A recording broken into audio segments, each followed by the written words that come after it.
All right. So today is day 70. Today's day 70. Wow. 70% of the way through all of this. Give us a little background. What does that mean for those who don't know? Well, for those who don't know, I was diagnosed with cancer in 2020. I have what's called chronic myeloid leukemia. Most people with this type of leukemia can just take a pill every day and they're fine for several years until they have to graduate to the next pill because maybe it's not responding or maybe they're having too many side effects. So it makes that particular drug just not feasible for them anymore.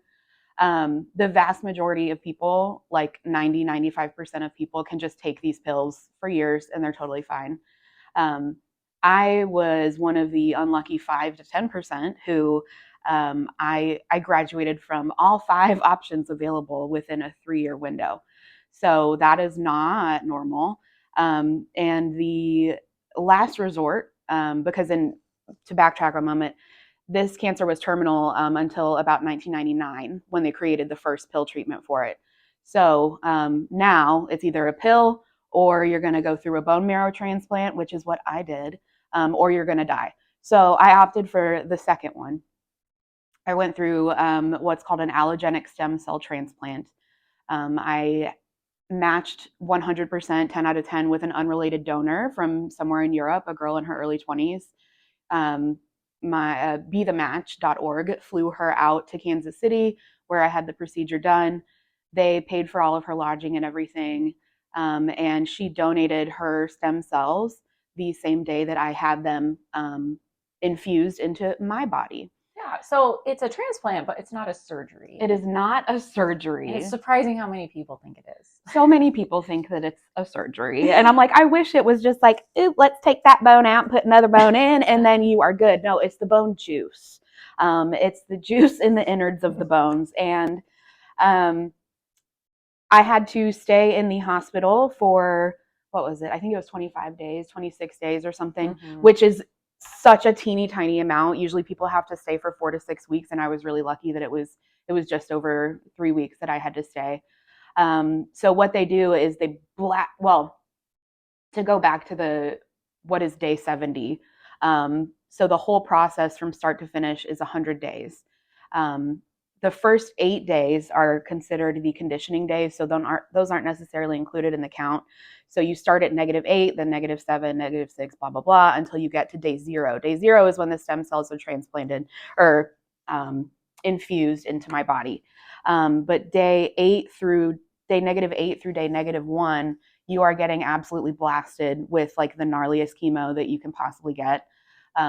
They want your white blood cell count and your platelet count to be as close to 0 as possible, so that your body is she's done and she's just ready for the new cells to come in and take the place. So the first 30 days are the hardest, and I'm finally at day 70. That's crazy. That's a lot. Yeah, because this all started beginning of December, and now it's today's February 20th.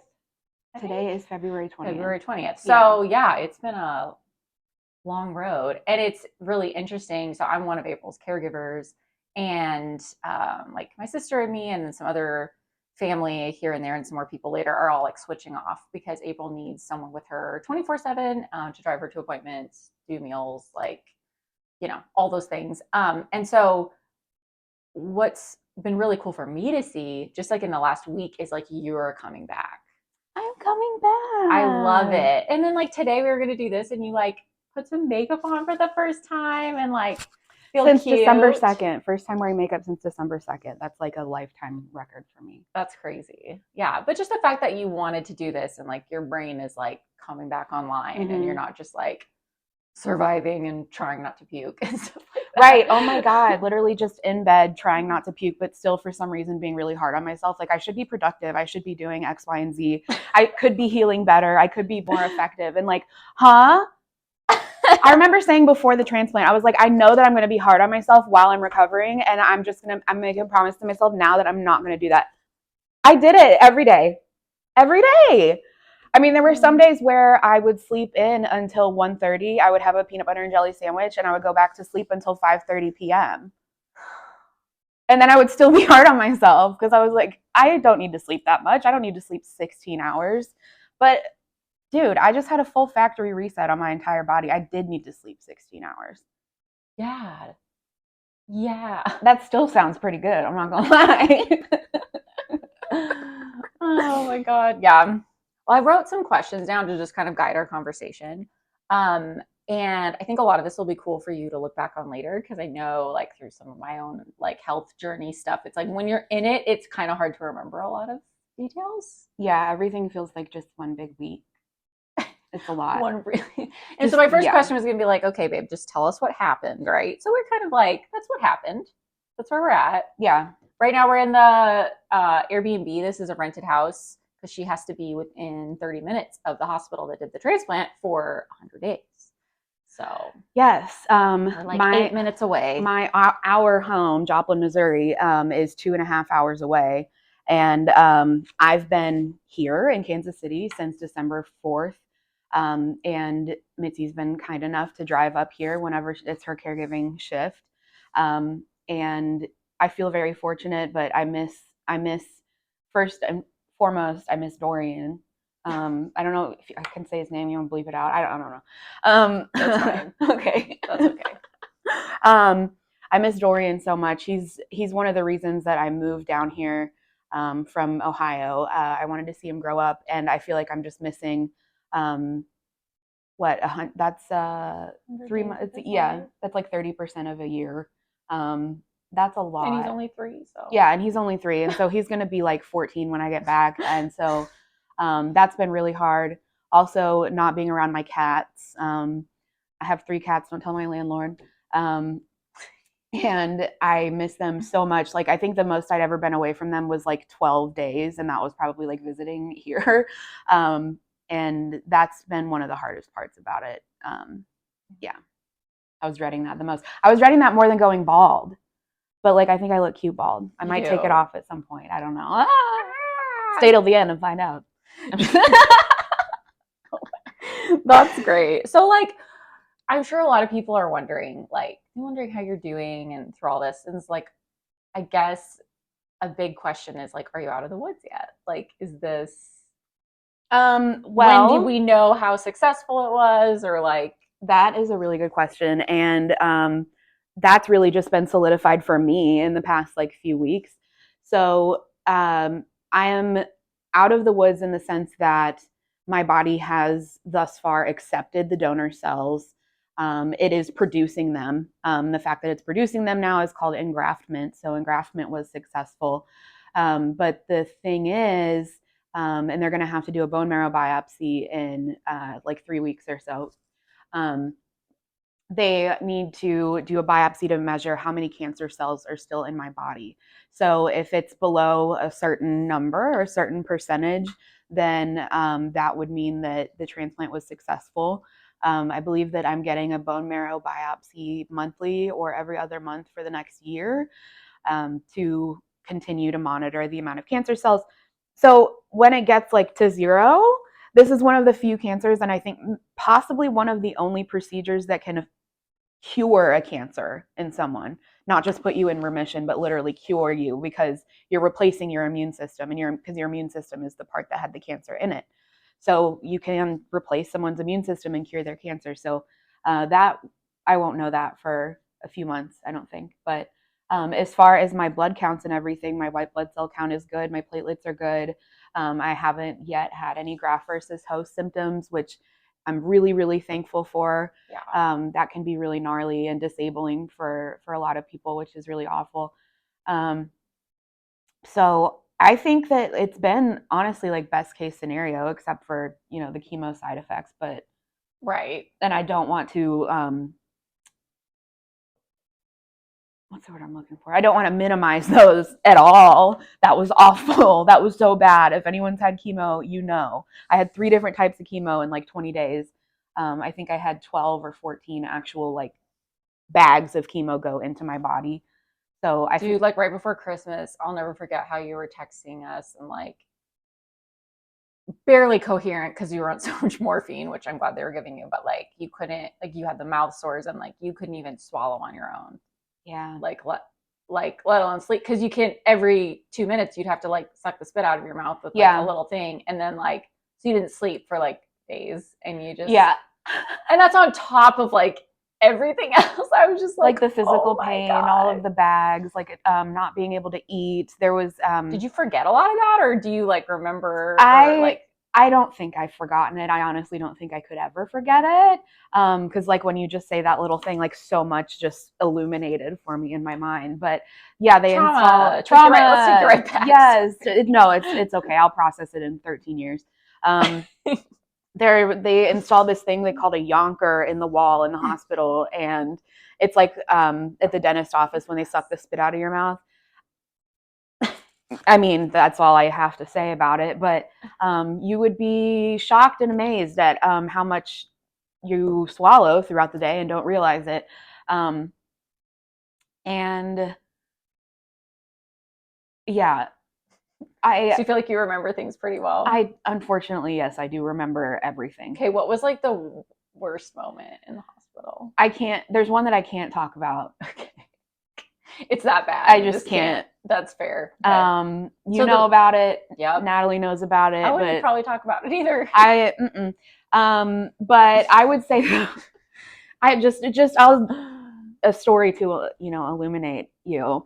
Um, so mouth sores from your lips, inside of your mouth, your gums, whatever, your throat, all the way down your esophagus into your stomach lining, and then through your intestines. So if you've ever had any individual location like that throughout your GI tract inflamed or irritated, not just that, but have blisters. If you've ever experienced something like that in one area, it was the whole thing. So I had, I couldn't swallow, I couldn't talk, my voice was gone for about 3 weeks. I was on IV nutrition, like just a big old bag of white stuff that smelled awful. And a nurse forgot to plug it in for 12 hours. And then he came back into my room without a mask on. And it's like, dude, a piece of lettuce could take me out. Like, y'all need to be more careful. He got in trouble, as he should have. Mm-hmm. But okay, back to the story. So I have these mouth sores. I have just irritation throughout my entire everything.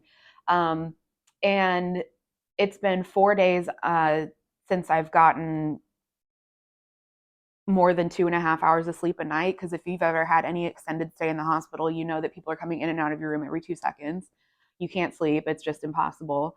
And I'm on like a very, very high dose of Dilaudid. And I'm like trying to text somebody. And I didn't even tell you this. When I was on that stuff, every single time I went to text somebody, I would fall asleep like this, and then my hands would start to shaking. And I remember there were a lot of typos in my text messages for a little bit. We haven't talked about this. That's so funny. See the high pitch. Oh God. Oh my God. I was literally like, and I would fall asleep on my phone. But after I whipped off a text, I stood up and I was like, dude, the people next to me keep playing music. I'm like, both of my neighbors are playing music so loud, and like one is playing Linkin Park and the other one is playing, Carly Rae Jepsen. I'm like, they have really great taste, but like, at what cost? Like, we're all in this together. We're all transplant patients. Why are you listening to this so loud? And I rang my call bell, and the nurse aide came in. And I'm like, let me get my yonker real quick. Like, and I stood up and I went over to the wall and I was like, I put my head there and I was like, it's louder now. And I was like, they're playing music over here. And she was like, and I was like, I haven't slept. They're playing music. I don't know. And she was like, honey, there's nobody in that room. And I was like, what about that room? And she was like, no. And I was like, I guess I'm going fucking crazy then. There was no music. I was hallucinating because of the drugs and the severe lack of sleep, and also dehydration, and also chemo, and also just dude. And then that aide, she was really sweet. She never came back to my room after that because I kind of snapped at her while drugged up. And I don't really blame her, but it was nice to meet you and work with you for a few days. Oh my God. Wow. That Man. felt really good to get off my chest. Thank you so much. I didn't realize that I was holding in the text message thing. That's so funny. That's why I'm like, I can't do anything else but look at my phone, because if I was playing with the DS that Jordan got me, I would just like I would drop just it. disintegrate. Yeah, Jordan got her a 3DS that she's only recently not too dizzy to play, which is really cool. So, okay, I'm curious, like brain wise. So, like 2020 in August, you get diagnosed with cancer. That was obviously rocked your world. It was a huge deal. Changed. I don't know. It's not like it changed you. I think I would argue it made you much more your true self and like much less willing to just be like in life. But like, you thought I was. No, I'm just kidding. I'm also speaking from my own experience. It's I was like, pretty much. It's like clarifying. Yeah. It's like, oh, I do want this. I don't want this. Like, made you want to like move closer to, you know, people you love and all that. So like, I mean, where are you at now in like 2024 when, you know, like 2020 and then until like, you know, end of 2023 with this upcoming transplant was like quite a chunk of time. So it's like, what do you see for right now? Like, as far as things you're hoping for when you go back home in a month. Maybe to go back home in a month. Yeah. To Chili's. I can't fucking wait. It all starts with a marg. Chili's. Dude. And you know that like we go there on weekdays at like 4:30, so you know it's not going to be busy. It's not going to be like a right. It won't be like a huge risk. Yeah, I when they wiped out my immune system, I'll get back to your question. Yeah. When they wiped out my immune system, like I have to get all new vaccines and stuff again, like chicken pox and whatever. Yeah. Like I'm literally a newborn, like a baby right now. I can't go outside without a mask on. Like it's discouraged for me to be outside. Yeah, she can only leave to go to doctor's appointments twice a week. Yeah. Good thing I'm introverted and like isolate myself as a trauma response. So this isn't super difficult for me in that regard. But anyways, mentally, I do feel like what I've actually been experiencing over the past few weeks, why it's been so painful mentally, is because it feels like all of the tile in my brain is being ripped out right now. It feels like the foundation of how I think right now is being just completely torn up. Like there's Chip and Joanna Gaines in my brain just taking shit out. And it's kind of painful because all of the when you go through something really, really difficult, you know, like a death or something like this, it just changes your priorities. It rocks your entire world. You think of everything, everyone differently. And it's like in 2020, I was like, I'm done. I did it. I did all the thinking and growing. I'm finished.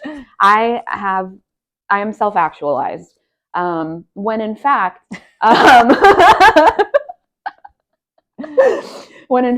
losing your only sibling 2 years after your cancer diagnosis, and then finding out you need a bone marrow transplant 5 months later, and then going through said bone marrow transplant, I'm not finished. So I think I just couldn't really put words to it before, but that's what's happening in my brain. There's just a construction crew up there and everything's rearranging. Demolition. And I don't know where I'm going to land, but I will land at some point, hopefully.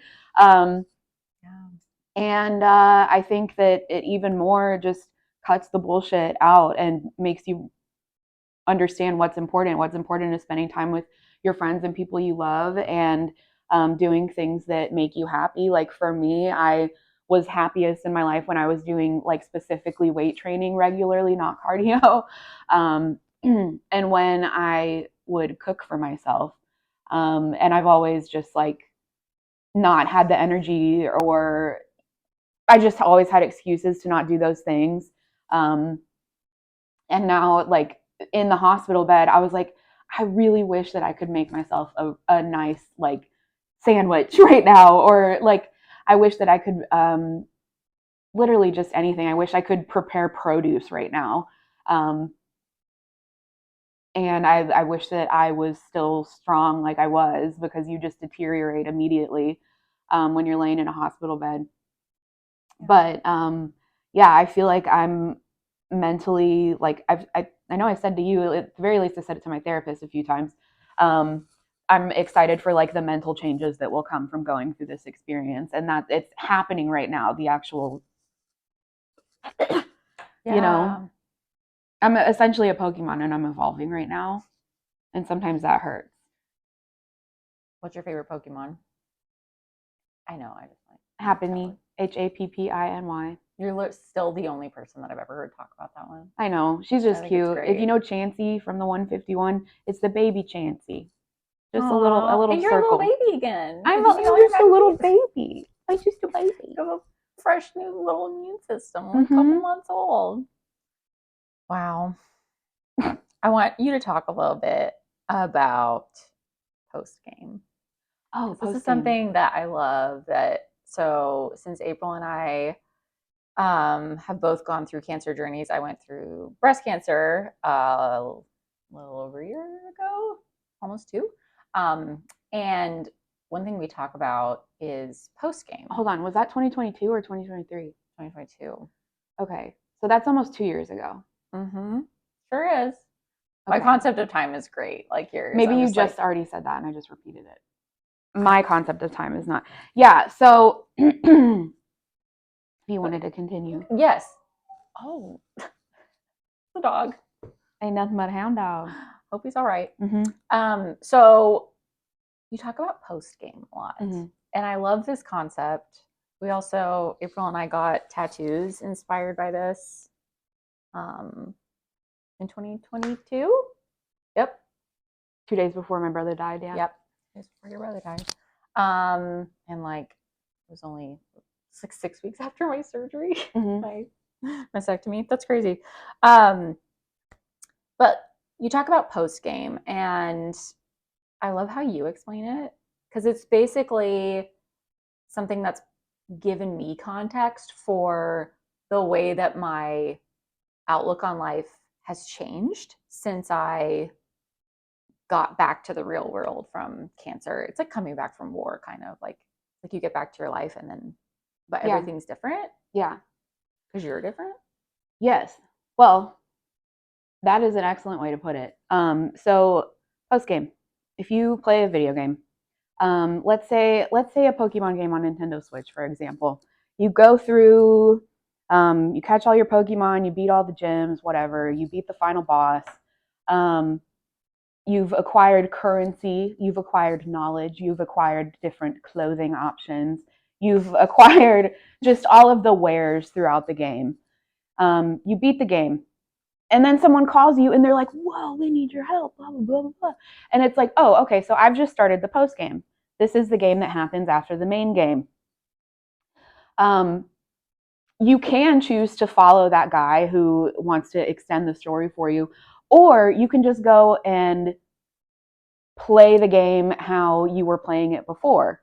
And how you're playing it before is now all of a sudden easy. It's inconsequential. Um, it's not something that causes you stress anymore because you've already beat the final boss. All the reasons you were doing stuff before kind of changed. So you're just like, oh, it's also like little things don't seem like such a big deal. Yes. Like the things that used to stress you out. I don't give a fuck. Like if my DoorDash order just a very, very, a pragmatic example. In 2019, when I used to be drinking White Claws on a Friday night, by myself, I ordered my wings because I'm on keto, of course. But White Claws are fine. If my wings are a little bit late, I would have just been so annoyed. I would have been calling customer service. I would have been making a big deal out of it. But post game, it's like I literally have no control over any of this. Just like I had no control over whether or not I was going to get cancer. Yeah. So it's just like it level sets everything immediately. And I think that the more monumental, shitty things that you go through, like a death or a bone marrow transplant or a divorce or losing any family member or close friend, if you're in the post game, you know that you're in the post game. And like Mitzi said, this is just putting words to it. And post game recognizes post game. Post game recognizes post game for sure. Yes, oh my God. Because it's like, I've connected on so many people around, not necessarily phrasing it this way, like this concept. It's like when you meet another cancer survivor, you're just like, no, you get it. Bond. Yes. Yeah. Like it's very, no, this isn't right. It's like, that's like, I'm watching you. No, it's more like connection. You're like, oh, we both get it. We both have a similar outlook. We both can sit here and have a conversation and not bullshit. We can like be honest. Right. It's just, it's really cool. Mm-hmm. Yeah. And it just feels like every day you get is bonus. It's bonus content. Dude, and it makes me more grateful consistently for all the little things, all the little joys. And it makes me clearer on my priorities. Like, is this what I want to spend my time doing? Or like this? Like, yeah. And I think it also shows you too that, because when you come back to life after cancer or whatever stage you're at in it, even if there's still cancer, when you move to the next phase in whatever you're doing, and as long as your body's healing, and you're trying to get back to life, you have these grieving periods. It's like you experience the thing and then you grieve it. And then you live some life. But it's like, it's never failing to amaze me how often I still continue to go back to just doing something the way I always did it before. And then being surprised when I'm like, oh, this doesn't mesh with who I am now. Or like it still like shocks me. It's weird. Like I'll keep doing it and then I'll look back and like see it in hindsight, like, oh yeah, of course, I'm like a totally different person now. I have different values. I got clear on a lot of different things. Oh, that's so much better than what I do. I just get so mad at myself and spiral. Oh. When I realize I'm doing it. Well, you don't have to do it like that anymore. You can always change it. Cool. Post game. Fixed. I'm better. Oh my God.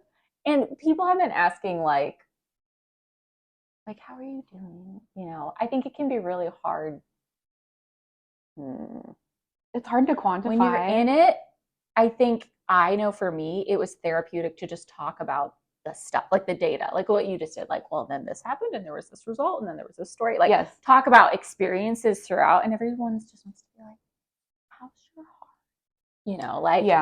How are you? And you're just kind of like, it's kind of like you just like finish being chased through the woods by like a maniac and you're like somewhere inside safe and and everyone's like, so how do you feel right now? You're like, I'm here. I'm still here. Like that's just kind of where you're at for a while. And you're just like, what are you guys talking about? And then like later all the other stuff comes to me like, oh, those jokes I used to make. Like, no wonder people thought those were really sad. Yeah, in 8 months, can y'all ask me how I'm feeling? I can't answer it right now. I don't know. I'm just like taking it one day at a time. Each day's getting a little bit better than the last. That's really all I can. Yep. I'm still in it. So I don't know. But as far as like physical side effects, that's what I have to go back to is just data. I don't know about my feelings. I did it. Yeah. But even having the awareness, like you said, earlier, where you're like, wow, why am I like beating myself up for not being productive right now or something? Like that's, it speaks a lot to like what we choose to focus on and, the old stories that we can go back to around certain things like, oh, this is just me being lazy or, oh, this is just me, well, it's like, I don't know, like you had a hard reset on your body, but it's like a great reminder, I think, that at any point, any of us can have a hard reset on our whole life. Post game. No, we can though. True. Like you don't like the way something's going? There are obviously some things out of our control. We have to accept some things in life. Yeah. That's just the nature of it. But there's usually a lot we can change. Right. Even if we convince ourselves why we can't. If you can't change it, accept it. If you can't accept it, change it. There you go. Thank you, Sue. Yep. We've been watching some Self-Value by Sue Bryce. Love you, Suze. And I think like this whole cancer journey has reminded me of that. Because it's like I look at my life before I found out I had cancer and then like since. And then, to me, that's like a big line in the sand. And so, it just reminds me like I can change this up whenever. Because what if I don't know whether I have 50 years left or 5. Like, I don't know. But none of us knows. That's the thing. None of us. even if I got some terminal diagnosis and they're like, you have 3 months left to live, I could still die in a car accident on the way home from the doctor. Like, Right. we just don't know. All we have is right now. Mm-hmm. Damn. But yeah, you're just like, I went on the walking pad yesterday for the first time. Like, I mean, and that's great because. And then after I took a shower and I didn't throw up. Thank you. As the person who would have had to clean it up, I really appreciate that. Sorry, Natalie. It's not the case last week. But yeah, so it's like, that being said, there's that dichotomy as well when you're living in post game. That's kind of like, you understand the immeasurable weight of everything, but also at the same time, you know that, like, you don't just like enjoy things in the moment. Like, what are you doing? Like, why are you here? Mm-hmm. And that's like something my sister and I have said to each other for several years. I don't know exactly when we came up with it, but we'll just say, when we're talking about things like this in this dichotomy, we'll be like, nothing matters, everything matters. Mm. And I think coming back, like, when you've gone through an experience of physical illness, it has a way of bringing you back to your body and being like, I'm going to take care of it better and listen to it. Because it's always talking. She sure is, man. All the time. Can you guess where I got the questions for today for our little chat? They all have come from one theme. But first, let me just say, is it cool that I said all that? Shut the fuck up. They're all Taylor Swift lyrics. All the questions I asked you are Taylor Swift lyrics. Let me see.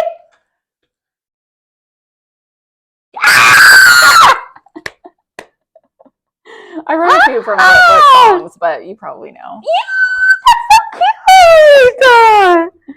Is it cool that I said all that? Dude, and you got it. You cracked the code. You're a real fan. My God. I just decided to come up with this because one day she will be. I'll get her to watch the documentary. Natalie loved it, and after she said, you can call me a Swiftie. I'm so happy for you guys.